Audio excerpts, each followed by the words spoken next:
And that's the hardest truth to face. That maybe the most powerful stance you can take is not resistance, but detachment. Not indifference, but emotional independence. When you stop letting external chaos dictate your internal state, you start regaining control. It doesn't mean you ignore injustice or stop caring about the world. It means you stop being consumed by it. That's what this next phase of my life is about. I'm not abandoning truth, I'm rebuilding clarity. I want to understand what's happening inside the mind when it gets trapped in cycles of fear and reaction. I want to learn how attention, emotion, and belief shape perception, and how to reverse the damage. Because at the end of the day, politics, media, culture, wars, they're just mirrors reflecting what's already unresolved inside people. The real battle is internal. And maybe that's what Bob Proctor was trying to say all along. You can't fight darkness by hating it. You have to understand how you're feeding it. You become what you focus on. And for a long time, I was focusing on chaos. Now I'm choosing something else, something that builds instead of breaks.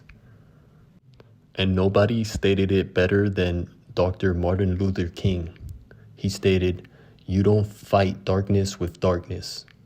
You fight it with light."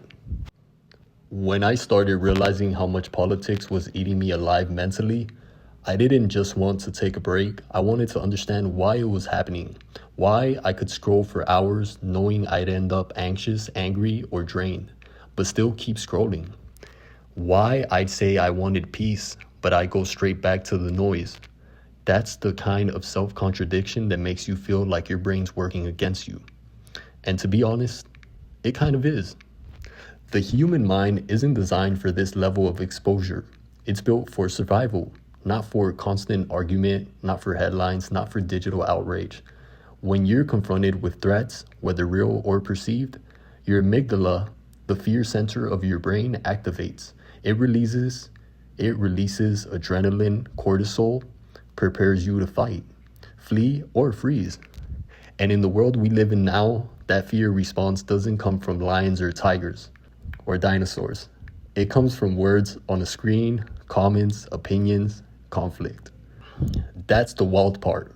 You can be sitting safely at home, no one around you, and still feel like you're in a battlefield because your nervous system doesn't know the difference between a physical threat and a psychological one. It reacts the same. That's exactly what was happening to me, and still is from time to time. Every time I scroll through political videos or news clips, my body would tense. My breathing